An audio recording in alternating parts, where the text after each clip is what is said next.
Um, we're almost ready to go here. Just waiting one more second.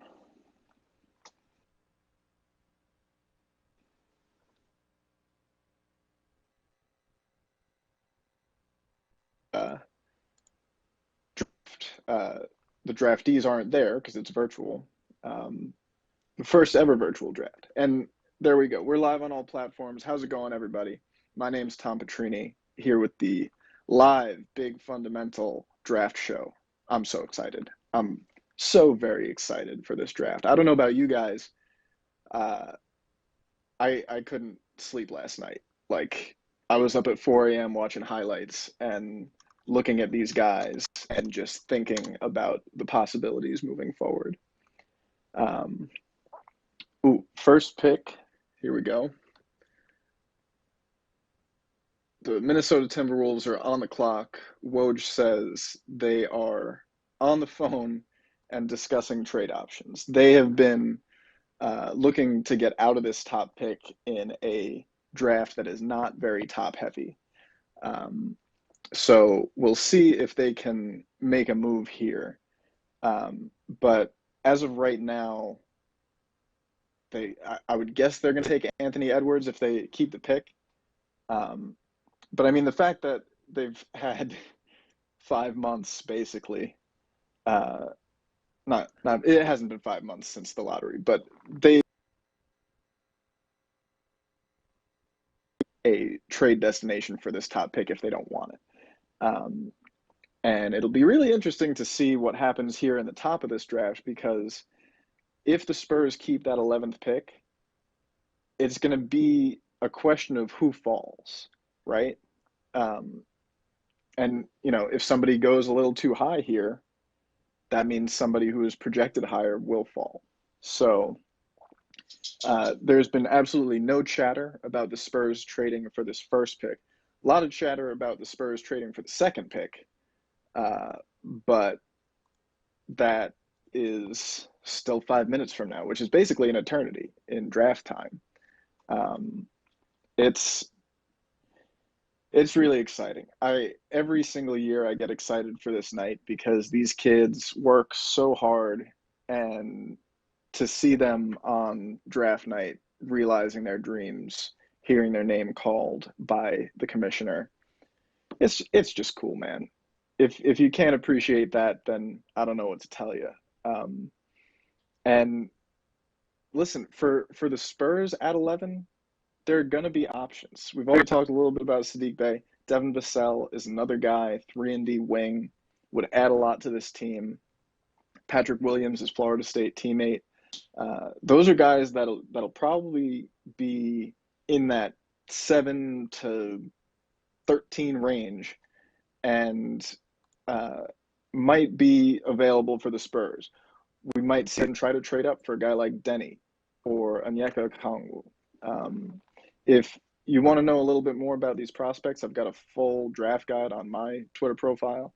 Um, it's it's been described as a weak draft class, and I understand that. I understand that it doesn't have the kind of guys who are, can't miss talents, definitely a number one pick. Um, but that doesn't mean that there are bad players throughout this whole thing.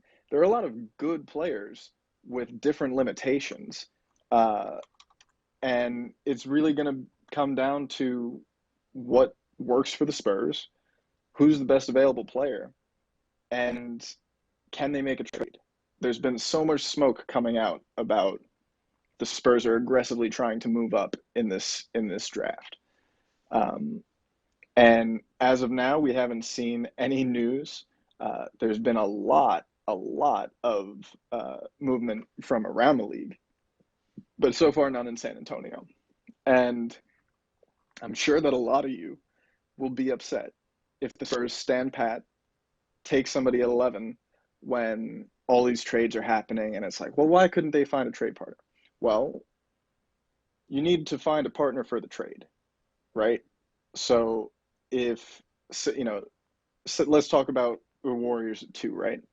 There was a report today that they are trying to move it to the Bulls, who have the fourth pick, and would send Wendell Carter Jr., which is kind of a better deal for the Warriors than a potential LaMarcus deal. So I believe that the Spurs have been working the phones more than they probably have in 20 years.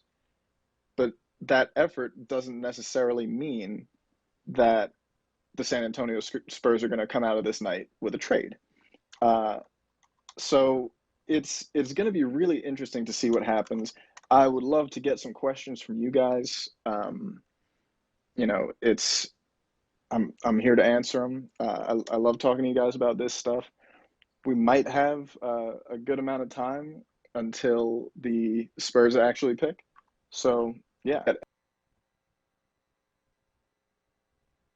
Evan Klosky in here in a second.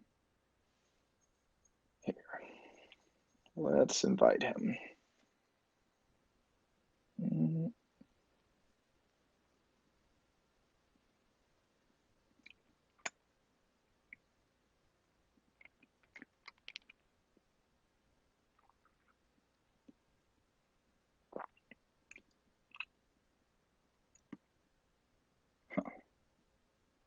Having some technical difficulties here. Just going to try to get Evan on the other line here.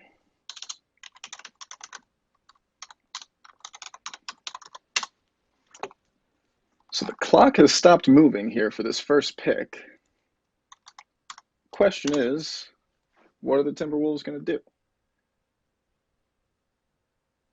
According to Adrian Wojnarowski, it's Anthony Edwards. So that is pretty much chalk. That's what was expected. And makes sense for them. I mean, he's a guy who can play off ball. He's a guy who can complement D'Angelo Russell. Not a guy like James Wiseman who would potentially clash with Karl Anthony Towns. So it looks like Minnesota couldn't find a trade partner to trade down. Here's Evan. Evan Klosky, how you doing, man? I'm doing well. I always hate how this happens. I'm going to try and do this on my personal computer so that, we can. So we can see your beautiful face. Yeah, it's not like a good look for me, but it's what's got me this far. And I also love how my original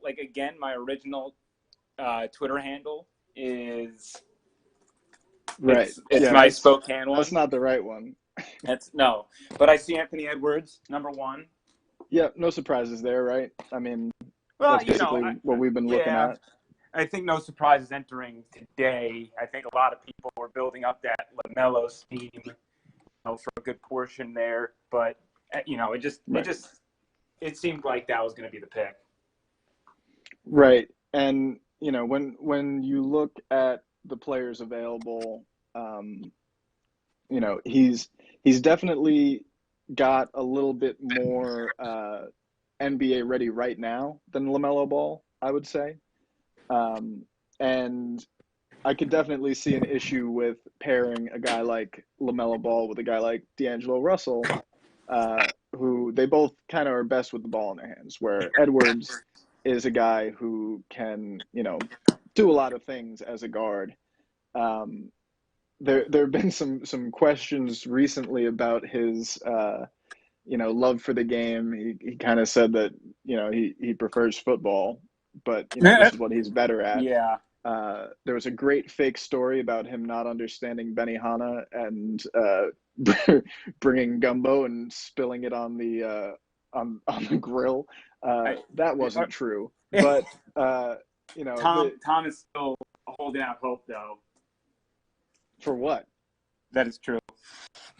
I always do. You gotta love the creativity of some of these people on the internet, man. It's fun, but I mean, now moving forward, this is the pick that if a trade happens here, this has been a lot of smoke about the Spurs potentially pursuing a trade for the Warriors' #2 pick. So do you think it's going to happen in the next 3 minutes or so? I do not think it's going to happen. Mostly because, man, the Klay Thompson news really throws a wrench into your plans. Yeah. And I will say this, it does seem like certain Twitter handles are going to reveal picks ahead of time. We will not do that to not spoil. Yeah, who cares? Should we just spoil? Are we cool with spoiling?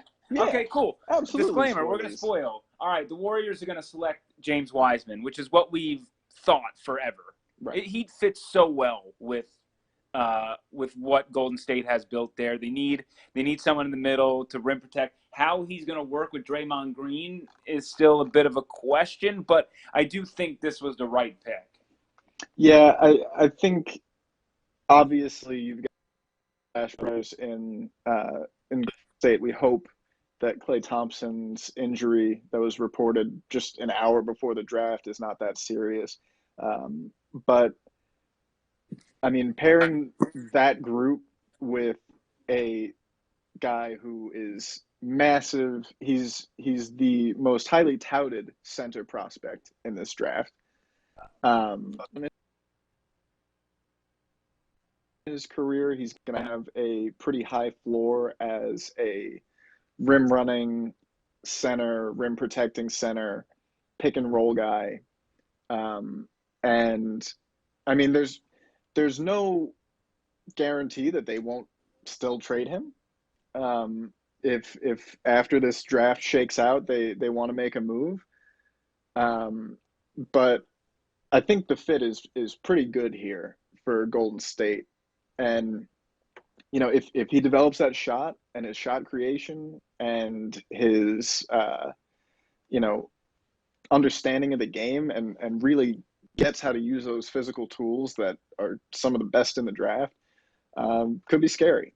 So, you know, that looks like what's going to happen. Another Woj bomb. Now that we'll see how many picks he can get ahead, because that's always a fun game to play on draft night. How far ahead can Woj get? Woj, according to Woj, Charlotte is focused on LaMelo Ball with the #3 pick. And that's also something we expected. And Tom, I'm going to try my computer now, so I'm going to get off on this. Sure. Okay. All right. Evan will be back in a second. But so the top of the board is going just about how it was expected to go. So we've seen Anthony Edwards go. We're about to see James Wiseman go to the Golden State Warriors. And then potentially after that, the Charlotte Hornets going after LaMelo Ball, who, I mean, it makes sense. They're a team starved for a star. And LaMelo Ball probably has the most star power in this entire draft. He's a really special player, LaMelo. I mean, his shot, if he gets anywhere as good as he thinks he is at shooting, it'll be pretty scary. But he's a special passer. You don't just find guys that are his size that can do what he does on the court. So this is probably going to be a good pick for Charlotte. And, you know, it makes sense. And again, no surprises so far. No big trades. And the top 3 has basically gone people expected it to go as of now. So if you guys have questions, let me know. We're here to answer them. We might be here for a while. Spurs, if they stay at 11, probably won't pick for another 40 minutes or so. But again, the whole thing about draft night, right? We're looking to see who falls. We're looking to see who drops. And the Spurs over the years have been the team that finds that guy who fell.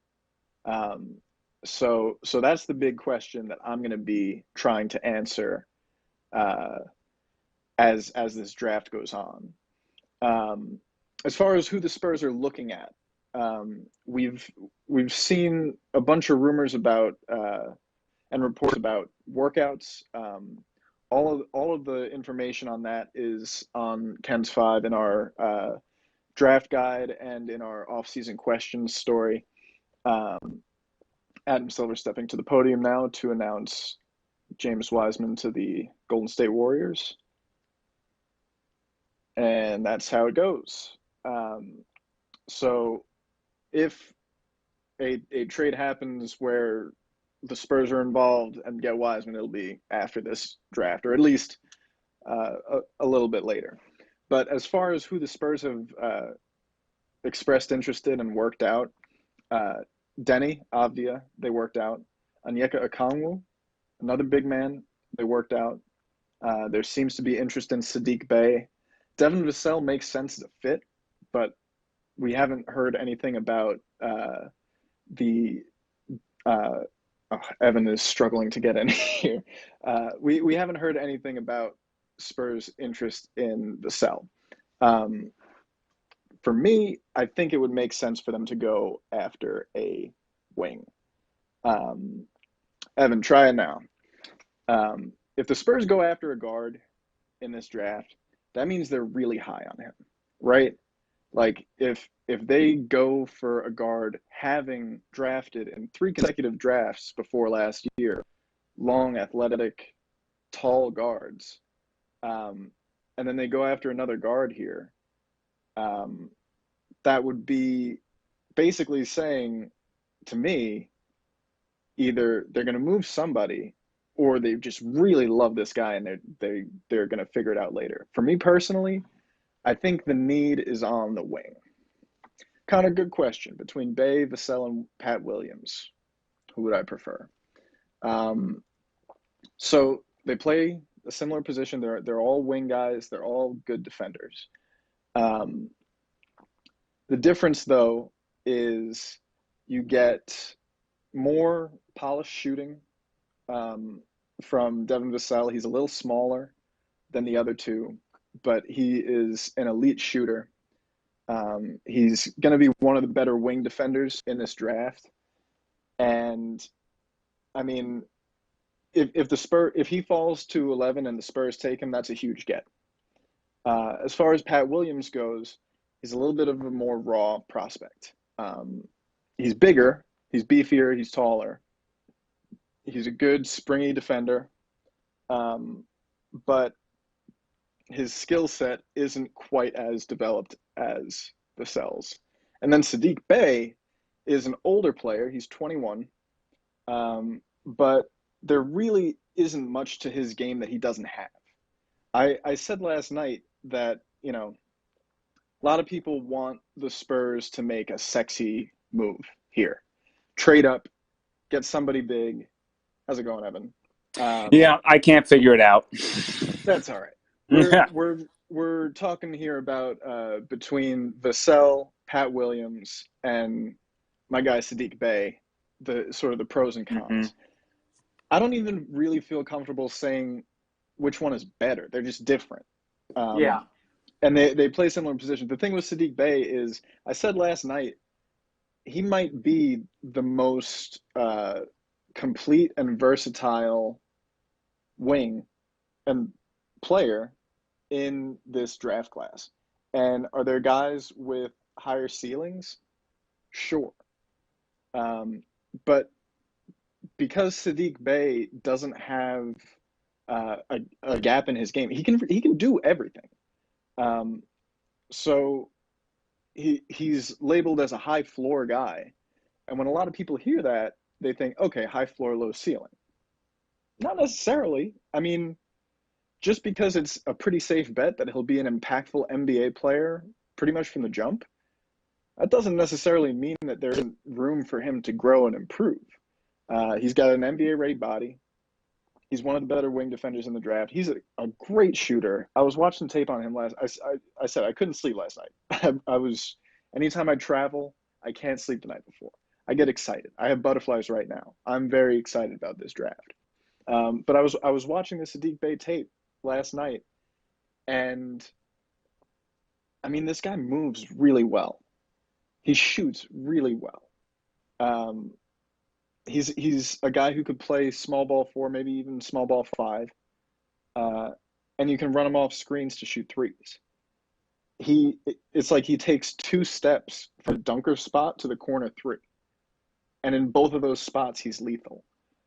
Um, so I really love the way that Saddiq Bey plays, and I know that if the Spurs keep their pick, and if they take a guy like Saddiq Bey who's labeled as safe, uh, it's gonna annoy a lot of you maybe, but it's also probably going to be a really smart move. And it's official there, LaMelo Ball to the Charlotte Hornets, joining Michael Jordan's team. That's got to be a pretty cool feeling. Let's try to get Evan back in here. I don't know what that boy's doing. Emmy winner can't figure out a little tweeter video. Whatever. That's all right. So pretty much chalk for the top three picks in this draft here. Basically, we expected Edwards, Wiseman, LaMelo. I didn't even realize I got punched out of this thing. I've been talking myself. Oh, you poor soul. It's sad times. Yeah, I mean, you had great stuff on Saddiq Bey there. I was just saying, you know, what can go wrong heading to Charlotte? You know, haven't heard that story before. Oh, and the Chicago Bulls, they are going to take Patrick Williams, which is sort of the steam that we heard. There was a rumor today said that the Bulls were eyeing Patrick Williams. Now, I want to say this. All right, Patrick Williams does have the same body as Kawhi Leonard, essentially, right? I mean, that's, you know, and he's the youngest player, one of the youngest players in the draft.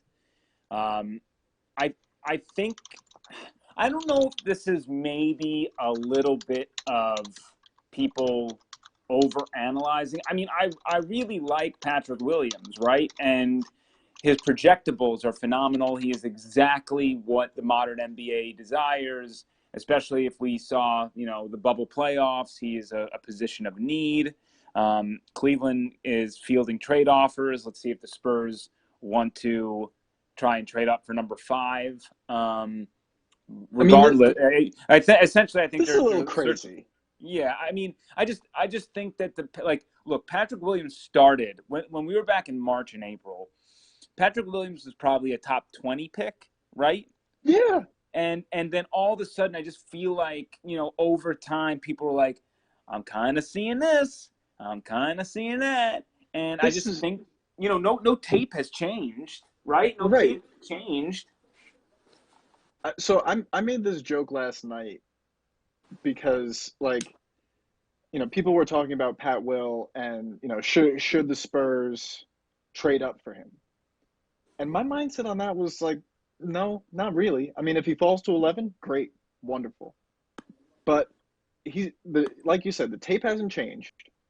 Apparently his interviews have gone well. But this is a guy who, like, was consistently mocking in, like, the 12 to 16, 17 range. And then it was like he went to the Spurs in 10 straight mock drafts, and then his stonks just went through the roof. Mm-hmm. It's remarkable. And that's why I've been so quiet about Saddiq Bey, even though I've been kind of yelling about him. But I haven't been yelling as loud as I could, because if you yell loud enough, if all of San Antonio gets to agree that they would be happy picking a certain prospect, his stock just goes through the roof. It happens every year. It's wild. I want to say, I saw that somebody asked, is Denny falling? I would say no. We're still I still think the Cavs would probably take Denny in the spot. It does say a little bit that Chicago's general manager did not take Denny. From what I've read, he is, you know, very tapped into the Euro hoop scene. tremendous international scouter. So if he's passing him up, is that going to cause some concern to other GMs being like, whoa, they took Patrick Williams over Denny? Like, he can't be that much of a slam dunk. So I don't think he's falling yet. I will tell you this, as far as some people who are on the Denny train, I think the Denny train is a way too hyped up between, the Denny stuff from the Spurs fan base, I think just got built up because, hey, international prospects have always worked in San Antonio, and this is the next guy, and look what they're doing in Dallas with Luka Doncic and how he dropped to like 3 or 4 or whatever it was. And I just think that Spurs fans just jumped on the Denny train like, this is the next guy. And he's good. I think he's probably a starter in the NBA. But, I'm not saying that he's going to come in, though, and light up the floor and be a stud day one. I just think expectations might be a little bit too high from the fan base. But beyond that tangent, somebody also asked if reaching for, would you be okay reaching for Jaden McDaniels at 11? I would rather trade down then if you could. Look, the Jaden McDaniels question marks surround a lot of his maturity. You and I, Tom, have talked about how maybe sometimes that's an overreaction of, people don't want to put the work in, or they hear something. Sometimes, where there's smoke, there's fire, and other times it's a little bit too much. But I think 11 is a bit too high for Jaden McDaniels. He is definitely a project, has a wonderful ceiling if everything comes together, but there is a lot of risk there, and I don't know if the Spurs need to take that risk at 11. I'm still just floored that Pat Williams is gone at 4. Because, that's the highest. I didn't see him any higher than 7 or 6 until about 2 days ago. Mm-hmm. So this is a kind of wild development, and obviously a guy a lot of Spurs fans wanted. But if the price was trading up to 4 for him, absolutely not, absolutely not. So he's the first wing player off the board in this draft, which I didn't expect. And it's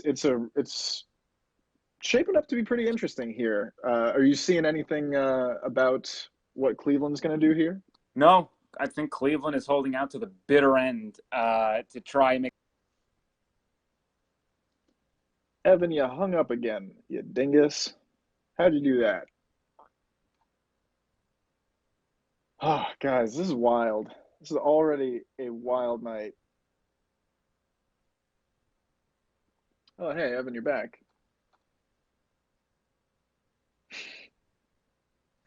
How you doing, buddy? I think that I think they're holding out to the bitter end. I do think Cleveland will go with Denny. That's I've been booking Denny to Cleveland forever. So if he doesn't go to Cleveland, it kind of opens things up, and Cleveland is taking Isaac Okoro.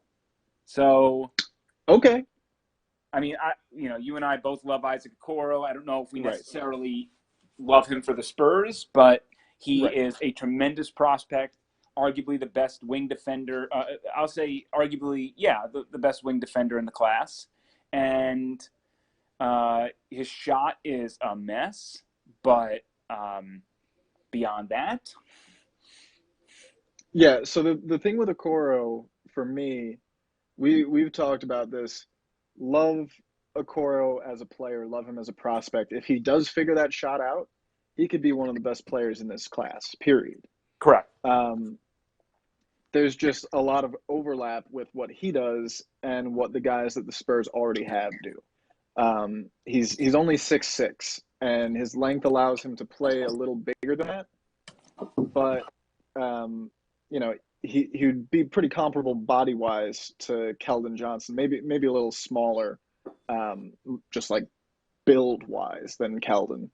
Um, and when there are guys in this draft like Vassell, who's 6'7", like Denny, who's 6'10", like Okongwu, who's 6'11", um, and Sadiq Bey's 6'8", like those guys would all be better positional fits for the Spurs.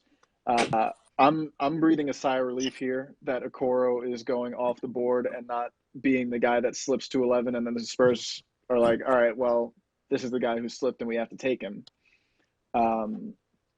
So I am glad for that. Denny slipping. You have Toppin. I mean, we said that Toppin probably doesn't get past 8, but Toppin's my guy. So that's who Yeah. I want the Spurs to get. Yeah, no, I mean this is we've seen a lot of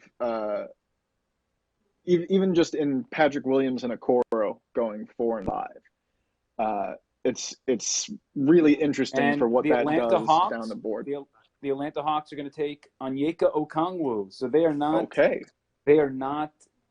worried about whatever toe injury came up today. Yeah. He's going to be out 1 to 3 weeks. He should be ready for training camp. We love Okongwu. We both thought there was no way that he was going to drop to the Spurs. Such a good player. He's got Bam vibes all over him. So that's a great selection for Atlanta, as he can kind of they can get some defense there, since Trae Young's not going to provide anything. Right. I mean, and by the way, I will be 100% honest with you. Yeah. Oh yeah. Because I've seen a lot of mock drafts. Okay. I have not seen any mock drafts that had Denny slipping past 6. And that is now what has happened. So just looking at my board of my top wings and bigs, we've got Okongwu off the board, James Wiseman off the board, still on the board. Denny still on the board. Devin Vassell still on the board. Patrick Williams off.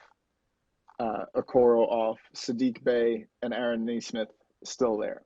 Sadiq Bey and Nesmith safer picks. But even Denny falling this far, like, do you think there's a chance that the Spurs try to trade up a few spots to get him? Well, if they love him, it's funny because I remember talking to John Calipari over the pandemic about Keldon Johnson when he was thriving in the bubble. No big deal. And he was telling me, I asked him, how did Keldon fall that far? And he just says, all it takes is a little bit of doubt, right? So Denny was slated in the top 5. So then the next GM goes, well, why did he fall in there? There's got to be something that I don't know. Pass. There's got to be something I don't know. Pass. So eventually it just becomes a ripple effect of being like, well, if this person passed, then I should pass. So now we're going to start to get into that.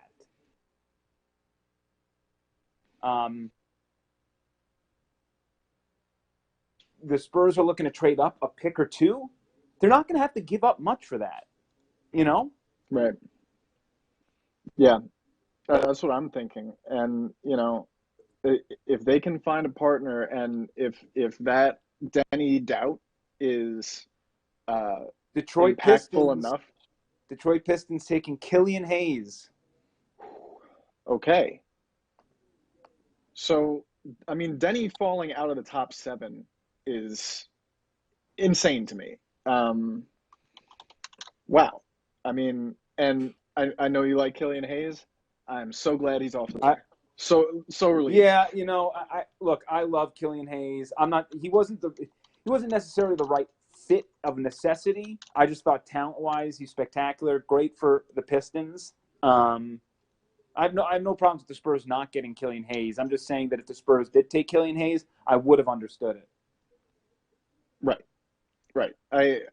I understand, if he was the best player available, bar none, at 11, I would have been okay with the pick. but it would have raised a lot of questions about, okay, well, what's next for this team? What's next for this roster? Um, and I mean, I'm still thinking about Denny slipping here. I mean, this is some very serious slippage. I I don't don't really know. know how else to put it. I guess, are people hung up on his? So the thing about Denny, terrible free throw percentage over a large sample size, not a great 3-point shooter as well, percentage wise. You're kind of banking on his mechanics, which look great. Mm-hmm. Um, and obviously his ability, his size and ability to handle the ball. He's not a plus defender, but he's certainly not a negative defender. I think he's certainly somebody that's going to hold his own.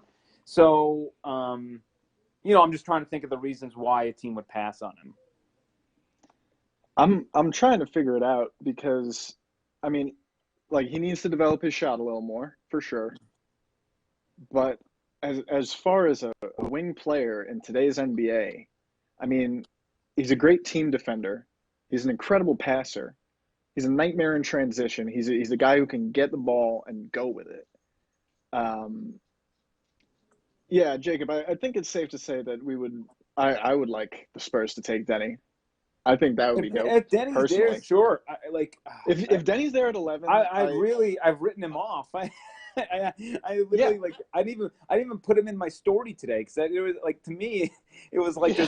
there's no point in even talking about this, and I went with Toppin because I thought Toppin had a better chance of slipping. And I'm seeing some whispers about Toppin being the look at for the Knicks. Yeah, and Um, that's what I mean. We talked about it on the Big Fun Pod, not last episode, or it was 2 episodes I think maybe ago. Oh, you know what? No, it was 2 times ago we talked. Regardless, Leon Rose, GM of the Knicks, he represented Obi Toppin before taking the job. Has been all over Obi Toppin. So we always said that like he's not going to slip past 8 because that's when the Knicks want Toppin. So I would be shocked if the Knicks don't take Toppin. yeah, yeah, I feel that. Um, and he's already slid a bit. So that's interesting to watch. Um, I saw somebody in here ask about Woj and Shams ruining the draft, and it's like I don't care personally. Like, I mean, if it's like I get it if you're watching in 1980, and you don't have internet, but like I don't care that these reporters are doing their jobs really well and telling us who is gonna be the next domino to fall. Yeah, I mean, I'm Um, also one of those guys that I would just rather have the information. We understand, you know, if that's not your bag, um, no shame in plugging us off if that's something that you're not into. But when the information comes rolling in, we're just going to give the information, and this is all leading up to the San Antonio Spurs pick. So, if we know what's going on, why hide it if it's out there? And Shams and Woj have way more followers than all of us combined in this room, like times a million. So, I mean, we're not the ones doing the damage. Denny is trending on Twitter, obviously, uh, because the slide is very real at this point. Um, this is wild. I mean, even if he falls to 9 or 10, if he falls to 9 or 10 and like the Spurs can't get him, that would be really upsetting. Um, I mean, that's the thing is like if the Spurs really loved him, um, you would try to call Phoenix or Washington to move up and give them a little something. I mean, if you're just moving up a pick and the other team, I don't know. I don't know what you'd have to give up, but I can't imagine much. I really can't. Like maybe you give up like your pick and like Metu. I don't know. I mean somebody that's like you're not going to really utilize too much. But this is yeah. I mean I did not have this in my permutations today. I do not think the Spurs would pass on Denny at 11. If the Spurs passed on Denny at 11, I think it would result in civil unrest in the city. Oh God. Like I'm everybody was ready to sell the farm, not the farm, but sell to get this guy, move up to get this guy, and if they don't even have to move up and he just falls in their lap at 11 and they're like, that would be that would It'd be be, that would be yeah, it'd even be a more great get. shocking to me than him falling to 11 in the first place. Well, and again, there's got somebody saying there's got to be something we don't know, and that's right. That could 1,000% be the case, but it could also be the fact that he's an international prospect, and you're second guessing yourself, and you don't want to take the risk, right? I can guarantee you this with San Antonio's international scouting. I'm sure that they know Denny to a T, and I guarantee you that if they do pass on him, if he does get to that point, reason for it, again, like San Antonio's never, to me, never been one to really worry about what's happening with other organizations, right? Other right, organizations worry about what the Spurs do. So, right. yeah, I don't know what's going on. I don't know, but there are some red flags in his game. I guess some people are weighing that more than what we do in this room.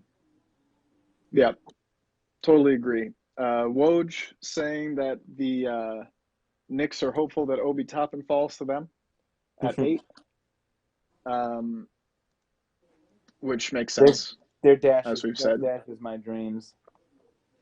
Um, I mean, just thinking about who's still available now. If Tyrese Halliburton goes somewhere between now and the Spurs pick, the Spurs are going to have some really good wing options available at 11. Um, this is exciting stuff, man. I We are officially 2 picks away being on the clock Twitter wise. Yes, yes. Uh, Yeah. So right now, I mean, we're looking. So the Spurs can either get Denny Avdija, they can get Tyrese Halliburton, they can get Sadiq Bey, Devin Vassell. 2 of those 4 are going to be there for the Spurs. yeah, And isn't picked for, to be honest, it's like such a homer pick for the Knicks from a GM standpoint to take Obi Toppin. I would have right. taken Tyrese Halliburton if I was them. They need a guard. Halliburton is Yeah, probably one of the more safe picks in this draft. So the fact that they didn't take Halliburton, a little bit surprising. They went with the home run shot with Obi. And I guess, if that's true. they can work out, they can figure things out defensively with Toppin. That helps him out a little bit. It doesn't necessarily bail him out completely. The Wizards, I guess Halliburton would be a good fit. The Suns would probably take a forward, Yeah, right? Like they can totally take Denny. yeah. But man, The Halliburton just Suns. I don't know about the Suns, but I mean, if Halliburton is the guy and the that's dreams are available, do you take dashed. him? The What dreams happened? are dashed. What happened? Washington will take Denny. Okay, Washington. All Sorry, right. San Antonio fans. Well, that's it then. We can stop the show then. No, that's all right. That This has been happens. These fun. things This has been happen. fun. But still, I mean, 11. Uh, and might the Spurs try to trade up to 9? I don't know. Uh, would the Wizards even try to do that? I don't think so. But yeah, Vassell is slipping a little bit here. Um, I think if Vassell and Sadiq Bey are on the board, um, but that's the thing now is with the Chris Paul trade, are the Suns gonna go for another guard? That's I a don't good know. question. I mean, uh, you know, I would say this: Chris Paul teaching Tyrese Halliburton is not a bad idea. Yeah, But the Suns are obviously in win now mode with kind of the deal they made. So I would imagine they would trend more towards need than anything else. But man, like, you know, Halliburton's just a damn good player, man. He is. yeah. He's I respect his he's jacket game too. oh, strong. It's funny because Jackson Floyd hit us up today and said, okay, was it Jackson or you that said like, oh, we can draft him now for the Spurs?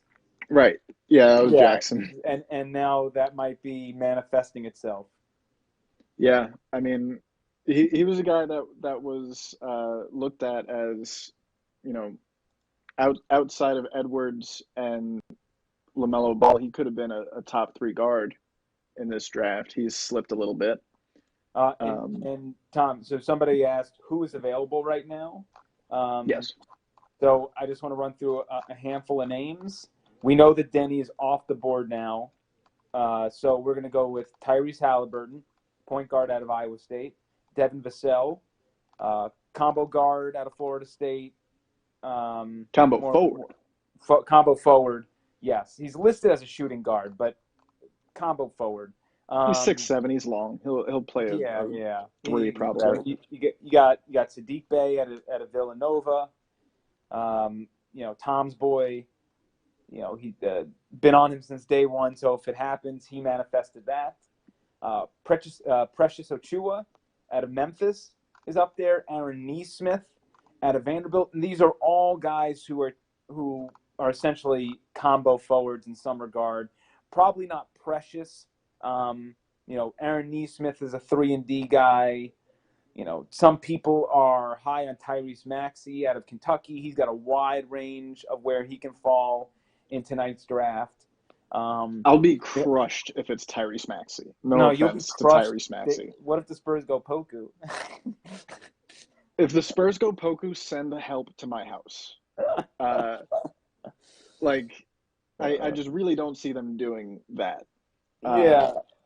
If the Spurs get to pick number 11, I see Jacob asking, what are we hoping for now? If the Spurs get to 11 and have a choice between Vassell or Bey, that's a good situation. And if you pick one of those two guys, I think it's a successful draft no matter what happens later.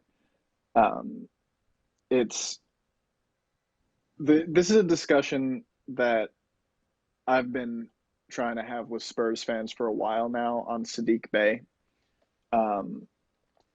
Just because he is a quote unquote safe player, right? Because he's got a whole bunch of skills. He's a good defender. He's a very solid shooter. And he doesn't have many weaknesses in his game. It's like, oh, he's got a high floor. And it's a pretty safe bet that he'll be an impactful NBA player, right? That doesn't Correct. necessarily mean low ceiling to me.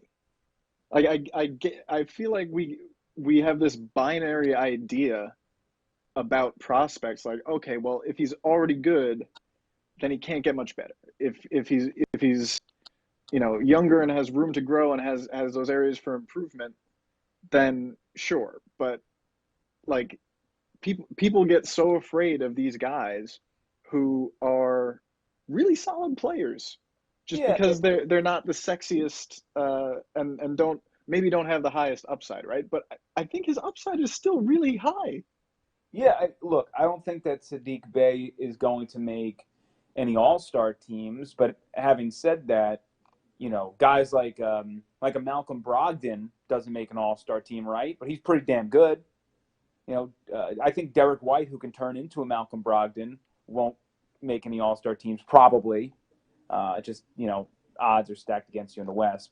But Right. having said that, they're really good players. So, yeah, I understand your point there. And with this draft, it's so hard to hone in on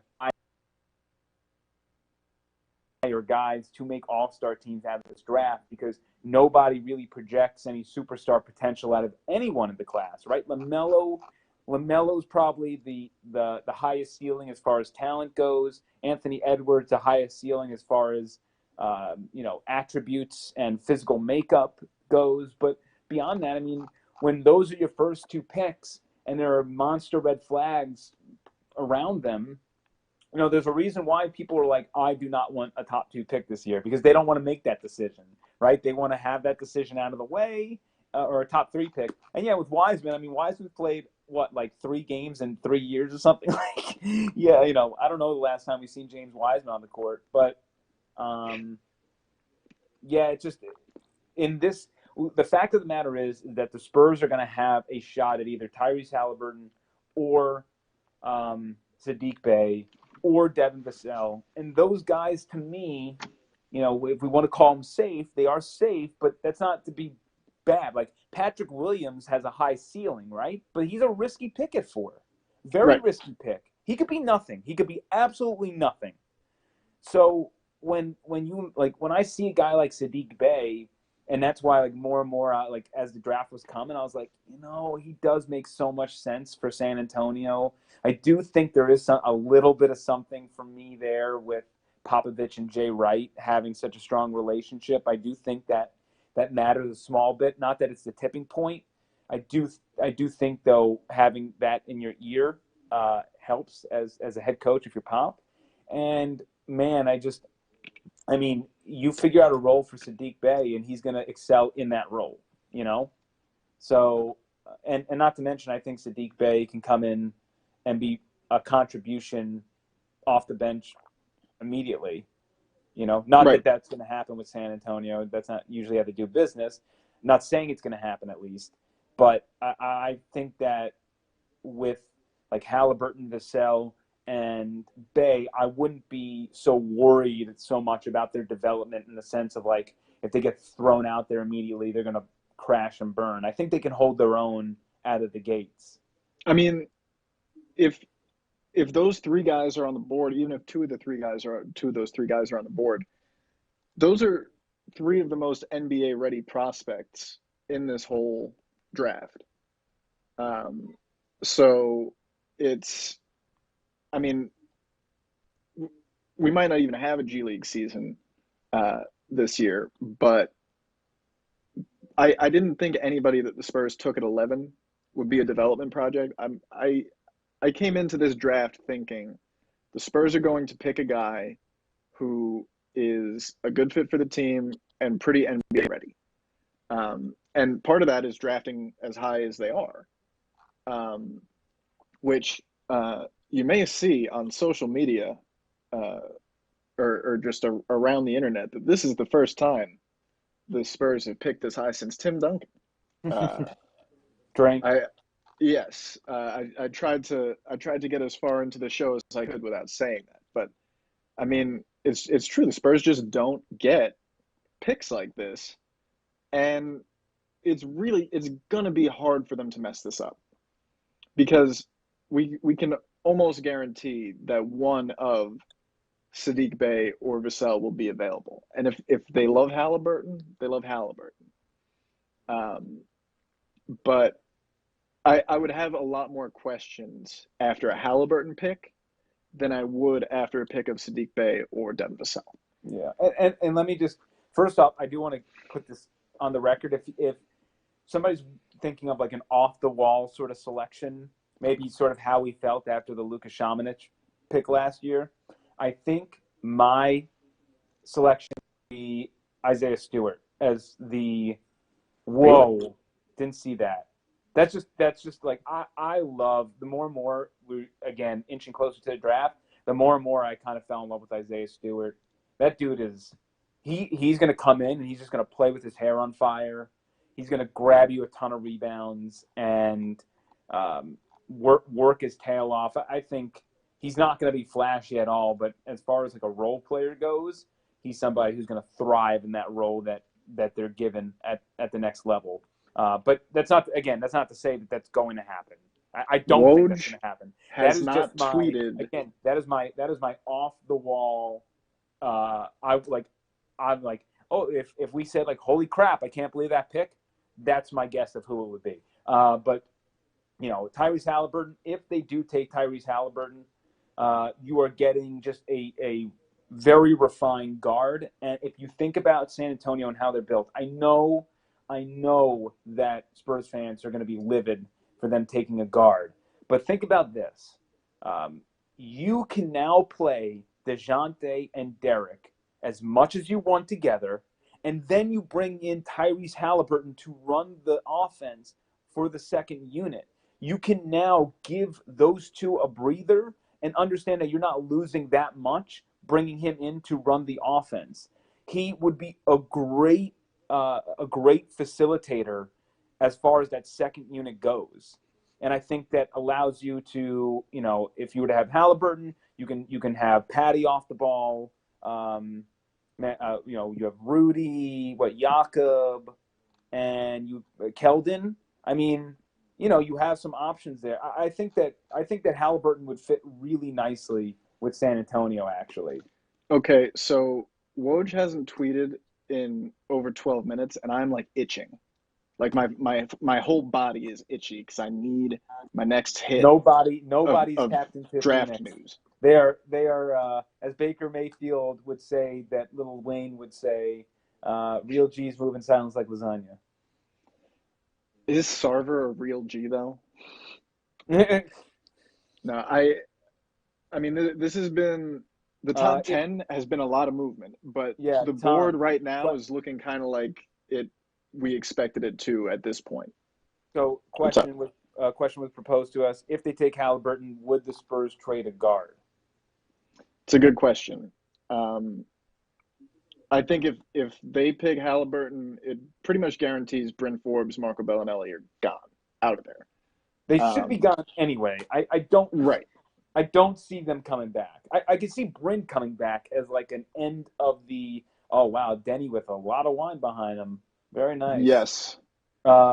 Did you see all the Mountain Dew behind a Kongwu? It was weird. But yeah, so if Bryn Forbes comes back, I would like Bryn Forbes to come back in a really reserved role. If somebody gets injured, he can get more minutes, and he's just somebody that you can maybe pull off the bench in a specific matchup where a team is really weak beyond the arc. And he's relatively cheap, so I really don't mind bringing Bryn back on a one-year deal for, next to nothing in the grand scheme of things, for like $1 or $2 million. Marco's gone. Marco's got to go. Out of here. Don't want you. Don't want to see you. Thank you for your service to the Spurs. That's it. But yeah, I don't necessarily think the Spurs need to trade a guard. They could. Right. I would say that, I don't know where Quindary Weatherspoon's future is. They sent him a qualifying offer. So, I guess he's, your end of the bench kind of guard, but don't ever mention Bryn Forbes. I did it. I damn did it. Again, I still think with Bryn Forbes, by the way, if the end of his season was the beginning of his season, we might think of him like how we thought of Patty, where the beginning of the season he was scorching hot, and then towards the end of the season he was getting cooler. Beginning of the season, Bryn Forbes was just horrendous, and by the end of the season he already got that 3-point percentage back over 40%, which is pretty remarkable from where it was to begin the season. Hopefully this is the last time we have to talk about those two on air in any capacity. So Sun's on the clock right now. They got 30 seconds left. Haven't heard a word. Haven't heard a peep. This is weird. We'll know pretty soon the exact board that the Spurs are going to be looking at. And there it is. Jalen Smith those dogs. Whoa, whoa, whoa, They took whoa. Jalen Smith? Holy smokies. Suns were definitely looking to trade back. Whoa. Yeah, Holy smoke man. cakes. They absolutely were looking to trade Whoa. down. This is Jalen Smith. I like him as a player. He's a good prospect. But he was receiving like late first round grades, in most of these mocks. That's absolutely a reach for the Suns there, and it means that the board for the Spurs is going to include Tyrese Halliburton, Devin Vassell, and Sadiq Bey. Wow. Evan, what are your thoughts out of those three? Oh, man. God. It's, man, they got, I don't know. Shoot. Now that Halliburton's out there, I'm kind of tempted. I've been selling myself on Sadiq Bey all along. It's like, man, I'll say this: if they go Halliburton, Tom, do you think that Neesmith is not an option? I think Anise Smith would be a reach here, especially in terms of He's just a fit with the 3-and-D Spurs. guy. And he's a shorter 3-and-D guy, and the success that he had at Vanderbilt was in a smaller sample size than Vassell's, because his season was injury shortened. He shot 53% from three on a bunch of attempts, but I think I'd trust Vassell as a more consistent NBA shooter. Man, this is a good board for the Spurs. This is a really, really good board, and now we wait for the Woj bomb. I mean, Holy smokes! I did not see that coming. I did not see that coming either.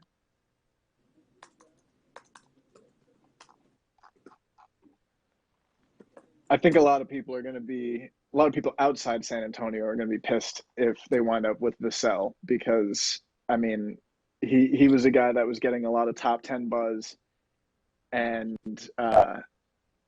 you know, he's probably not going to fall much further than 11. On my list of prospects, I have Vassell slightly ahead of Bey. But I'm I gonna think say I either of like these Halliburton. guys. Okay, you like Halliburton. I like Halliburton. I What was do a you big guys fan of think? him entering the Get draft some because I comments in never. here, guys. Yeah, I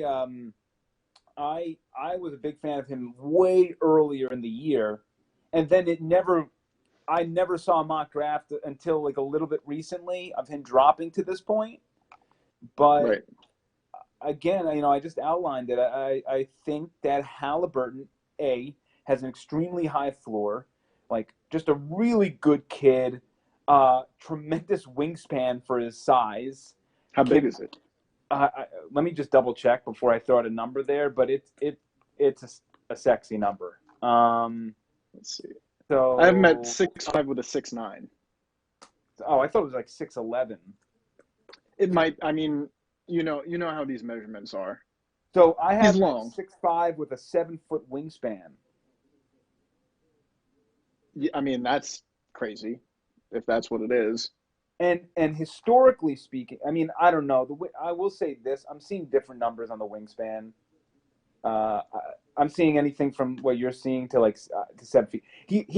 His arms look lanky, and like so. I'm gonna go with longer. I just like if you historically look at San Antonio Spurs picks, they love wingspan, right? They Right. absolutely love wingspan. So I think that that's somebody that they can certainly fall in love with fairly easily.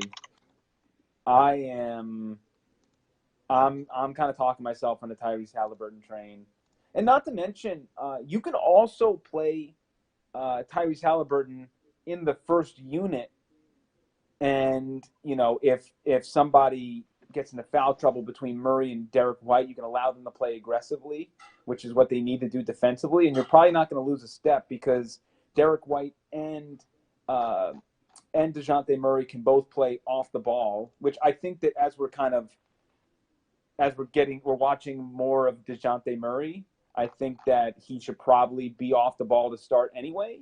I don't know if I like him so much as facilitating the offense. You can then move maybe Halliburton and White into the first unit and maybe have DeJounte run the second unit. I don't know. And allow his defense to shine in that unit. There's a lot of permutations, but this idea of like the Spurs are capped out with the amount of guards, I just don't think is a fair narrative, especially when San Antonio has told us that the Spurs are targeting a player with the 11th pick. Don't fool me like that, Jordan. So I think that the Spurs have talked about, right? There are like kind of bigs and smalls these days. I'm just refreshing my page constantly here, trying to get any information. I'll tell you this: if Woj or Shams tweets it out, I'll know it immediately because I have those notifications to my phone. Trying to think of who's tapped in with the Spurs the most. I would guess there's a minute left on the clock.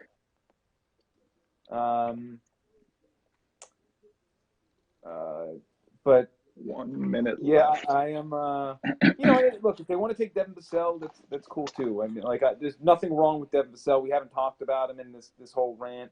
Devin Vassell, a great combo forward, fills a position of need for the Spurs, projects to an NBA starter. I don't think he, necessarily has the highest ceiling, but he is certainly going to be a contributor. Can certainly hit, the 42% from the 42% from three back-to-back years at Florida State excites me. He's a little bit lanky. Definitely needs to hit the weight room a bit. For sure. But that's something that happens with all prospects. San Antonio is selecting Devin Vassell. Devin Vassell. There it is.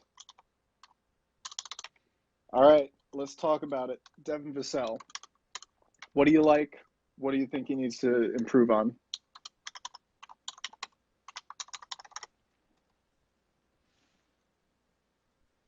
Evan, did you just bounce? Come on, man. Not the best time, buddy. So Devin Vassell, guys, that's what it's looking like. How do you feel about the pick? Man, he was the guy that fell. He had a lot of first round grades. And I mean, this is the guy that fell. It happens every year, right? Every year somebody falls to the Spurs, and this year it's Devin Vassell. And I'm really high on this guy. I think he's going to be a wonderful Spur, and I'm excited. I don't know about you guys. Let's try to get Evan back in here. There he is. Not the best time, buddy. Come on, you got to be on this. The Spurs freaking made their pick, and my phone exploded with the pick. That'll happen. All right, so Devin Vassell, man, let's talk about him. He is a really, really solid 3-and-D wing, arguably the best in the draft. And he is another guy who has a big, long wingspan at least 6'10". He's 6'7", a little less than 200 pounds right now. Like you said, probably going to need to hit the weight room. But Devin Vassell averaged 13 points a game for Florida State. He's still just 19. Shot 49% from the floor and almost 42% from three on a pretty high volume. He's a guy that'll go get a board. He can stand in the dunker spot. He can space the floor. He can move well without the ball. This is a huge get for the Spurs, in my humble opinion. What about you? Yeah, I mean, he played a lot more his second year. So he's a sophomore. I believe he's 20 years old. He'll be 21 in August. So he's kind of a late birthday in that regard too.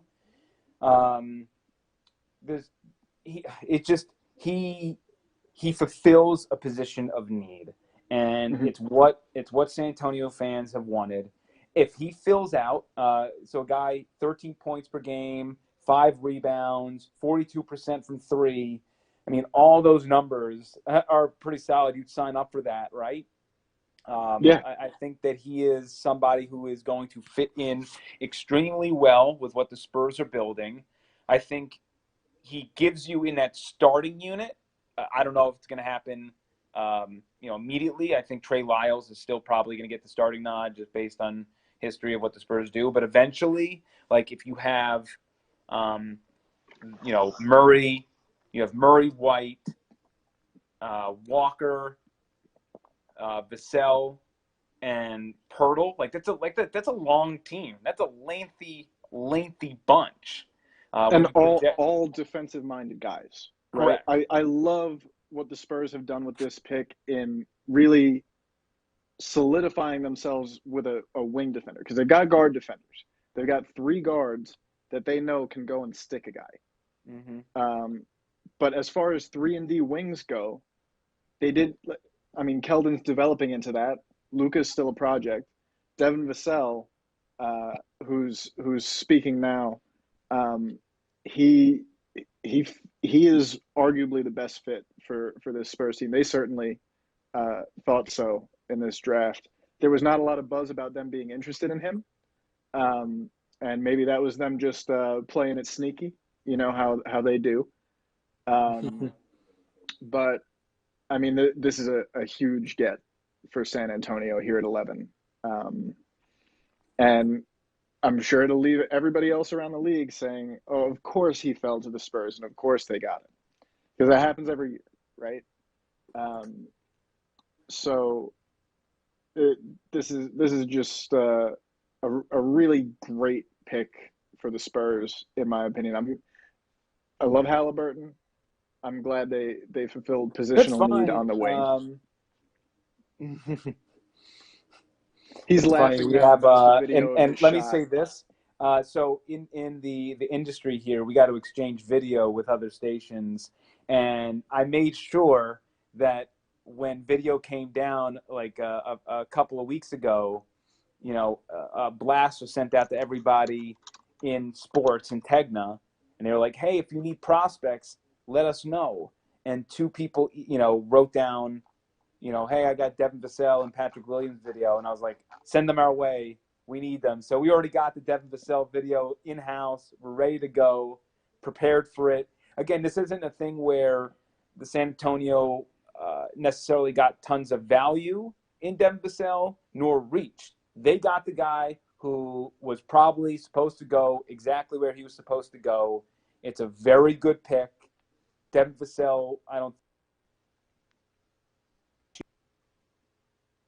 with the San Antonio MO. I think he's going to fit like a glove. And again, it's just, they really needed that. And he'll now be able to learn under Rudy Gay for a year, which I think helps. Yeah, I mean, I think it'll be interesting to see where he fits in the rotation from day one. And we can talk about Vassell for another little bit here, but because this is all happening virtually, we're going to be able to go ask him a few questions in a few minutes here. So what we're going to do in a couple minutes is wrap it up for this show.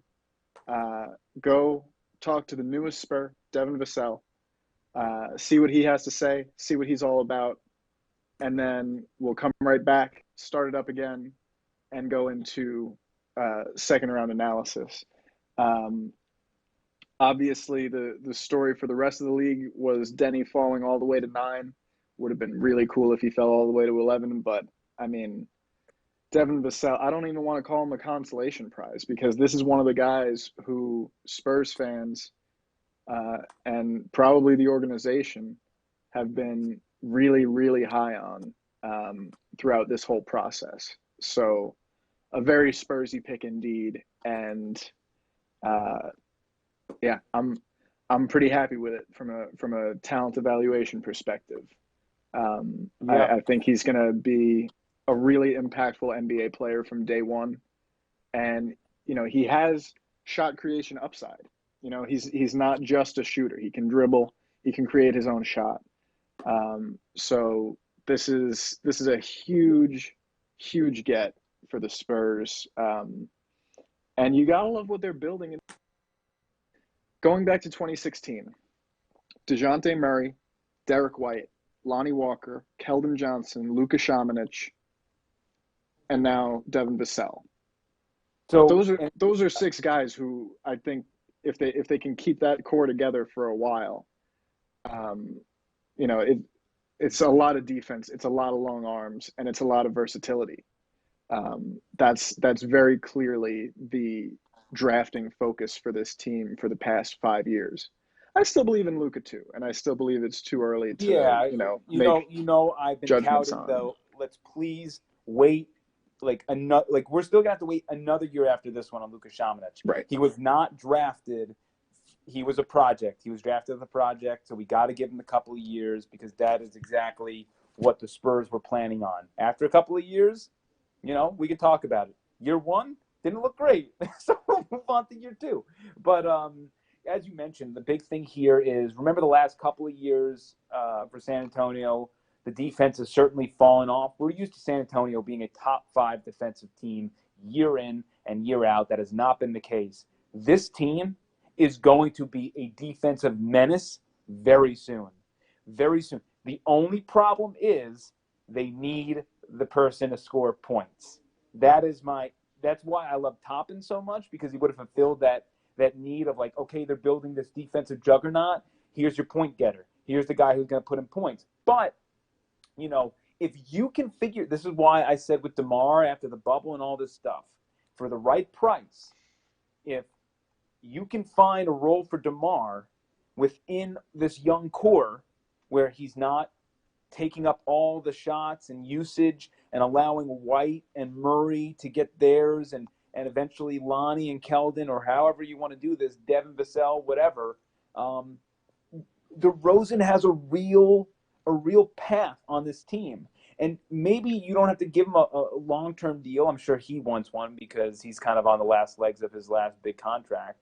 But, I don't know, like a 2-1, 3-1 at a cheaper We'll cost. think about all of this stuff later. I'm just saying At this that, point, like, I really long-term projecting the Spurs, like, defensively, they are going to be a freaking nightmare. they're going to be really good. All right, we're going to wrap it up here. We're going to go talk to the newest Spur, Devin Vassell, and we'll be back to tell you what he says and cover this second round of the draft. Thank you all for coming and hanging out with us, and we'll see you in a little bit. Yeah.